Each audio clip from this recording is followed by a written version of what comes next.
धाकड़ खबर, बेखौफज़ुमा बेबाक अंदाज। मेरे अजीज दोस्तों और बुजुर्गों, ये हमारे मुल्क के वतन अजीज में हम देख रहे हैं कि पिछले 10-15 दिनों में बहुत से ऐसे वाकयात हुए हैं।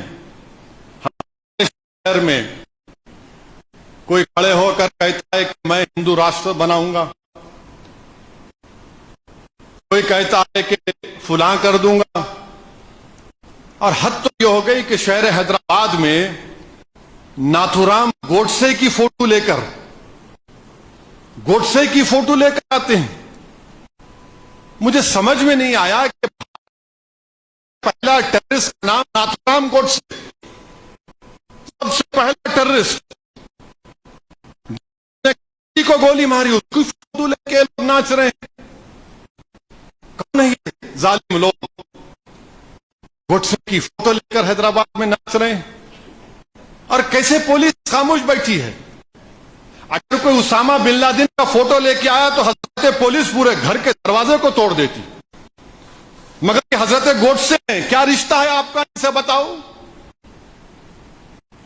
भाई? बिन लादेन की अगर फोटो लगा लिए या अयमन अल ज़ोहरी की फोटो लगा लिए, पूरा मीडिया आ जाता। Oh no, Hyderabad has become the hot bed. यहां पर मंजलिस वो कर रही है। जब ये जालिम गोडसे की फोटो लेकर आए तो पुलिस कुछ नहीं करती। मीडिया चैनल वाले ऐसा खामोश हो गए जैसा कि इनके भाईजान की फोटो देखे टीवी में। हाँ, फोटो लेकर हिंदू राष्ट्र बनेंगे। तो यह हो गई कि बिहार में एक मदरसे को जला दिया गया। मदरसे अजीजिया जो 100 साल पुराना मदरसा है, जिसमें नायाब मैन्युस्क्रिप्ट्स मखतूतात थे, कुरान करीम को जलाया गया। मस्जिद के मीनार को निशाना बनाया गया। और वहां पर सेक्युलर गवर्नमेंट है और मैं इलेक्शन लड़ता हूं मजलिस का। नहीं, तुम क्यों लड़ रहे? अरे भाई, वो मदरसे को जला दिए, मुंह तो खोलो, कुछ तो बोलो, मजम्मत तो करो। कुरान को जला दिए ना, तुम गूंगे क्यों हो? इतनी गिरावट क्यों आ गई कि कुरान को जालिम लोग जला रहे हैं? कुछ तो बोलो मेरे भाई, ये तुम्हारी शिफात करेगी हशर के मैदान में। ये अल्लाह का कलाम है, याद रखो। इसके ताल्लुक से रसूल अल्लाह सल्लल्लाहु अलैहि वसल्लम ने फरमाया था कि अगर इसको अल्लाह पहाड़ों पर नाजिल करता तो पहाड़ रेजा रेजा हो जाते। कोई नहीं। हम पुकार कर मजम्मत कर रहे हैं। क्यों कर रहे हैं? क्योंकि नाइंसाफी है। मगर जो लोग सेकुलरिज्म के चौधरी हैं, जो लोग मेरे लड़ने पर क्या झूठे इल्जाम लगाती हैं मुझ पर, अब तो बोलो आप, तो बोलेंगे नहीं नहीं, ये मौका नहीं है बोलने का, खामोशी अख्तियार करो। तो हमारे बिहार के सदर अख्तर ईमान ने अच्छा कहा इस पर। उन्होंने कहा कि भाईजान, अगर खामोश होते तो आपकी अब्बा की, आपकी अम्मा से शादी नहीं होती थी।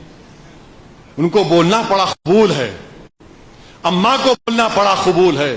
तो खामोशी से काम नहीं चलेगा। तोड़ो इस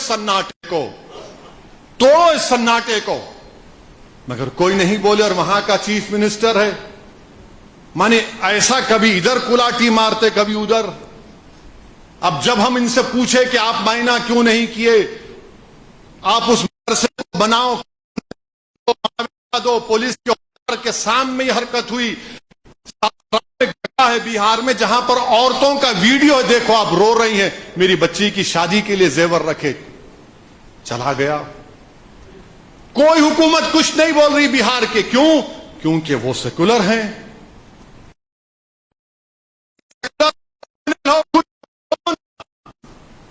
आप नहीं बोलेंगे। और जब हम बोलते हैं तो वहां का चीफ मिनिस्टर बोलता असदुद्दीन ओवैसी एजेंट है।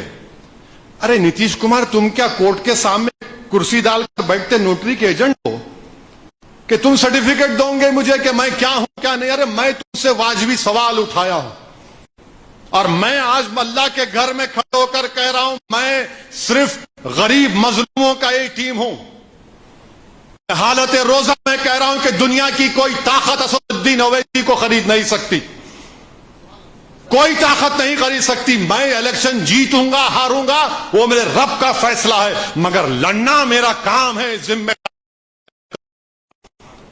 मगर ये लोग कोई नहीं बोलेंगे। ये सेकुलरिज्म के पुजारी, ये सेकुलरिज्म की नाम ले लेकर अपने महलात की तामीर करते हैं, मुसलमानों के ख्वाबों को चकनाचूर करके। बोलो आज क्यों नहीं बोलते? अफसोस तो इस बात का होता है कि मजहबी त्योहार मजहब का होता है तो वो अमन का नाम पर होता है। कोई अपने किसी भी खुदा को, अल्लाह को, भगवान को, किसी गॉड को मानता है तो उसमें एक रूहानियत होती, स्पिरिचुअलिज्म होता है। मगर ये कौन सा ये लोग काम कर रहे हैं कि त्योहार में तशद्दुद करेंगे? मैं मुसलमानों से अपील कर रहा हूं, ना करना चाहिए। हमारा त्योहार होगा, अमन है इस्लाम का नाम, हम अमन से रहते या अमन से रहते रहेंगे। मगर ये लोग कौन हैं? कौन है? मोदी जी तो नाम ही नहीं लेते इन लोगों का। अच्छा बोलते उल्टा लटका देते। हम उनकी सरकार आई तो इदरीस पाशा को बेंगलुरु में 2 लाख रुपए नहीं दिए, पीट पीट कर मार दिए। उल्टा लटकाओ, वहां बीजेपी की सरकार है आपकी। जुनैद नसीर को जिंदा जला दिया गया, तब भी कोई नहीं बोलते, क्योंकि हमारा राजस्थान में सेक्युलर गवर्नमेंट है। क्यों गया उस जुनैद और नसीर के घर को? अरे मैं नहीं गया तो कौन जाएगा फिर? मैं तो हर उस घर में जाऊंगा, चाहे उसका नाम जुनैद हो या फिर हमारा कोई हिंदू भाई या दलित भाई हो। जुल्म जुल्म है। सिर्फ मुसलमानों पर जुल्म हो तो जुल्म नहीं, किसी पर भी जुल्म होगा तो जुल्म है। हम उसकी मजम्मत करते हैं। ये कौन से किस राह पर लोग मुल्क को लेकर जा रहे हैं?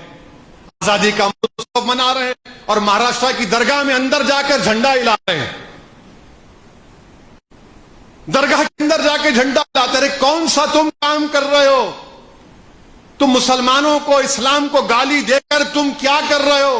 तुम मुल्क को बदनाम कर रहे हो, अपने आप को बदनाम कर रहे हो।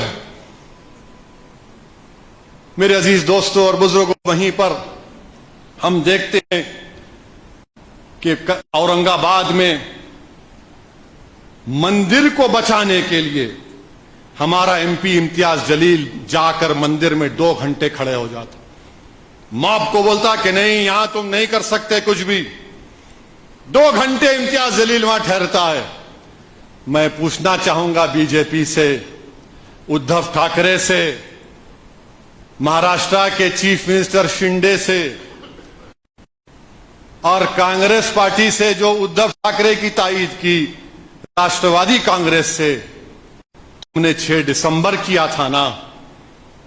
तुमने 6 दिसंबर किया था और एक इम्तियाज सामने ठहराए कि मंदिर को कोई नुकसान नहीं पहुंचने दूंगा। ये कमिटमेंट है। ये अमन के नाम पर मर मिटने की तमन्ना इम्तियाज जलील और मजलिस इत्तेहादुल मुस्लिमीन में थी और रहेगी इंशाअल्लाह ताला। मैं सलाम करता हूं औरंगाबाद के तमाम हिंदू, मुसलमान, दलित भाइयों को जिन्होंने हालात को बिगड़ने से रोका। मैं मजम्मत करता हूं औरंगाबाद पुलिस की बेहरकती को, बेहिसी को, कि तुम्हारा काम था कि तुम हरकत में आते, मगर नहीं। वीडियोस दिखाए जा रहे हैं कि फायर इंजन आ रहा है, उसको रोक दिया जा रहा है। बच्चों को पकड़े हैं। इंशाअल्लाह लीगल टीम अपना काम करेगी। हम उम्मीद करते हैं कि ये वाकयात वतन अजीज में ना हो। मैं आप तमाम का शुक्रगुजार भी हूं। आप वार्ड से दोबारा मजलिस के उम्मीदवार को कामयाब किया, आपका बेइंतहा शुक्रिया। और इंशाअल्लाह ताला मजलिस इत्तेहादुल मुस्लिमीन सियासी तौर पर मजबूती हासिल करेगी। मेरा मानना यह है कि जब तक भारत के मुसलमानों को सियासी उनकी नुमाइंदगी नहीं मिलेगी, हमको अपने मसाइल हल नहीं करवा सकते। हमको अपनी नुमाइंदगी बढ़ाना पड़ेगा। चाहे रियासत की असेंबली हो, पार्लियामेंट हो, किसी रियासत का मामला हो, चाहे वो जिला परिषद हो, असेंबली हो, आवाज उठनी चाहिए। याद रखो, आप 50-60 साल से धोखा दिया जा रहा है कि नहीं नहीं ये लोग हमारे रहबर हैं, ये लीडर हैं। कौन से रहबर हैं? ये रहजन हैं, ये लीडर नहीं है, गीडर हैं, जिनमें हिम्मत नहीं है फिरका परस्ती से मुकाबला करने की। हिम्मत नहीं है इन लोगों से फिरका परस्ती से मुकाबला करने की। अब मत बोलो हमको कि क्या करना क्या नहीं करना चाहिए। आपकी 50 साल की पॉलिसी नाकाम साबित हुई है, नाकाम साबित हुई है।